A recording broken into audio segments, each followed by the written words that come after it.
Welcome to the Season 9 premiere of Merchman Seeds Cup of Joe. On this episode, the new 2027 product guide is available now. Contact your local area sales manager, Merchman Seeds dealer, or visit our website to get a copy. See a flash drought map from John Feldt's Blue Water Outlook. We highlight a handful of new soybean and wheat products in the 2027 product guide. Thank you for your business this past year, and we are excited for what's ahead in 2027. Hi, this is Joe Merchman. Welcome to Merchman Seeds Cup of Joe. Today we have Ben, Dylan, and Lynn, and hey, it's Happy New Year. And you might say, what? It's July, or almost August 1st, I guess. The reason why we're saying that is because it's the 9th year of Cup of Joe. We're starting our 9th year, and we also start out the new selling season. Now, for you farmers, you're probably falling off your chair saying, hey, I just barely got finished with last year, and you guys are already wanting to start next year. Well, August is the month that we roll out all the new products, all the pricing, everything ready to go for the selling season of 26-27. So Happy New Year. And before we start, I want to definitely say thank you for your business this past year. We're excited about what's coming. So thanks for tuning in, and be sure you stay to the end of this video because I got a lot of good corny jokes on humidity. Wow, has it been a humid week? Anyhow, Ben's going to start, so let him start. Yeah, so a couple of things we wanted to cover from this past week. John Feldt, who we used to sponsor part of an ag weather show that he would release. Blue Water, yeah. Blue Water, yep. He would release a video. He put out a note on Monday morning talking about the potential for flash drought in the areas that it potentially could encompass. So based on this map, from what we're looking at here, you're looking at areas across western Iowa, southern Iowa, eastern Iowa, moving up into northeast Illinois, and then clear off into basically central Nebraska as well. And the reason that they are calling for this area to potentially be a rapid onset flash drought scenario is because of the extreme temperatures that we are going to be looking at over the beginning part of the week, this past week, and moving forward. So if you guys start to see, I think we're going to start to see the guys that potentially pushed it a little bit as these soils are drying out.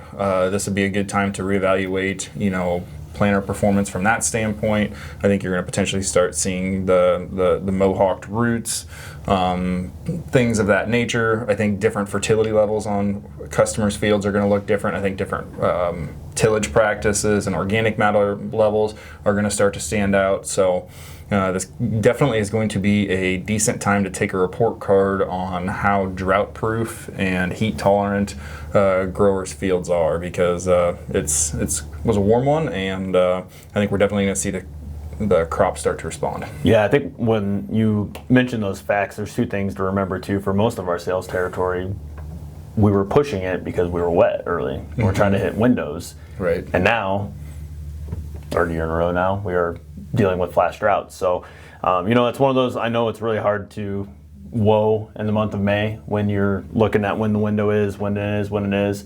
But that is a detriment to, I wouldn't say we mudded the crop in, but there was some sidewalls that were definitely smeared, some mohawk roots to your point there. And unfortunately, just when we encumber that root, we don't have as many root hairs, we don't have the mass to deal with. We just ruin our connecting points there to get the mass flow or diffusion, depending on the particular nutrition we're going after there. But that's definitely an issue that we're gonna see now. Which ones are going to come through this and look the best to be determined, but definitely the ones that I'm seeing right now, I would say strip till, minimum till, tend to be hanging on just a little bit better right now than some of the other, full width, turnip black. Those seem to be kind of exhibiting a little bit of that stress. Now, those were also the ones that were drier when the planting conditions happened. So, and be curious, one good rain though, we could probably even this out pretty quick. So with that, getting some calls on nitrogen deficiency in some corn, a little bit of potassium deficiency in corn. I think some of that is, obviously the crop is deficient, but I think some of that is coming in areas of the field that early, we're very saturated, root growth did not happen very strongly, and now we're turning around and feeding that on the backside where, unfortunately, the way to come out of that is basically to feed this crop all the way to the end. And if we're not going to get any rain to do that way, you might have to evaluate another application at R4 or R5 time frame to try to jump finish that crop. But definitely some sins out there that are showing up. Crop looks good. I mean, for the most part, I think we got a good crop. So we might be losing a little bit, but we still got a big crop out there yet. I think we just need a little bit of help from Mother Nature. And I know the temperatures this week, the humidity is the big thing. It's, record humidity. But some parts of the country, we're the warmest we've been in 75 years. So we're not quite used to this, but soybeans like heat more so than corn. So we'll see how this turns out. Yeah, I think the guys that. I'm not saying that the fungicide conversation is behind us, but in a lot of areas it's behind us, maybe not clear off into the north. But I think this year we're going to see some major dividends to the guys that spent the money on the NKBS and the Revline late season. So I'm also really excited to see how that turns out. Yeah, I was walking the fields yesterday doing some scouting on some products and taking some plant samples. And the nice part, though, we're feeling the heat. It feels kind of nasty. You get into the crop canopy, a really good, strong crop right now. I bet it's a 10 degree difference between that lower part of the canopy versus when you walk out to the field edge. So it's hot, but inside that crop, we're not heinous by any means. And the good part with that is too, good crop canopy, lower temperature. We're not hopefully any moisture that might be in the soil. We're not getting any sunlight penetration down into that. We're not having anything that we're losing is coming from, evapotranspiration, not the actual ground. We're getting a lot of heavy dews. I know I was out picking sweet corn this week, and I come out of the patch with a little bit of mud on my shoes. So that was, first thing in the morning, like 8 o'clock in the morning. So anyhow, yeah, somebody in the office did too. Yep, that's probably me. Yeah. So with having this new year and this new kickoff, I wanted to highlight maybe a handful of products that we're really, really excited about that are new in the book for this year. So I'm going to give Dylan the opportunity to pick out a few of his favorites that he's going to talk about here quick. Yeah, with the new season, be a good opportunity, and we have a lot of new beans in the lineup coming for this year, which is pretty exciting because they look pretty darn good. So first off, in the early beans, I want to start off with a new Neptune. This Neptune is a 1.8 instead of a 1.7 like the previous years, but it's going to handle all yield type or all yield environments, the lows, the highs. All yield environments, performs east to west, can go on any dirt, so it can be a very bean you can put anywhere and can just kind of go with it. But then with that one, we are going to have a January 25th order date, so that way our plant can keep up as we get ramping up towards spring. Then as we move on later into the maturity range, I want to talk about the Mohegan. It's done really well. The past 2 years that we've had it in the lineup, it's been dominant in seed production. Guys have been asking about it. It's another one that can go kind of all over, but it really kind of thrives in that high management type of environment. Got a 1K for Phytophthora, so it can kind of go everywhere. And then when it comes to yield trials and yield data from the originators, it is top 5 in Iowa the past 2 years in that maturity range. So it's done awfully well.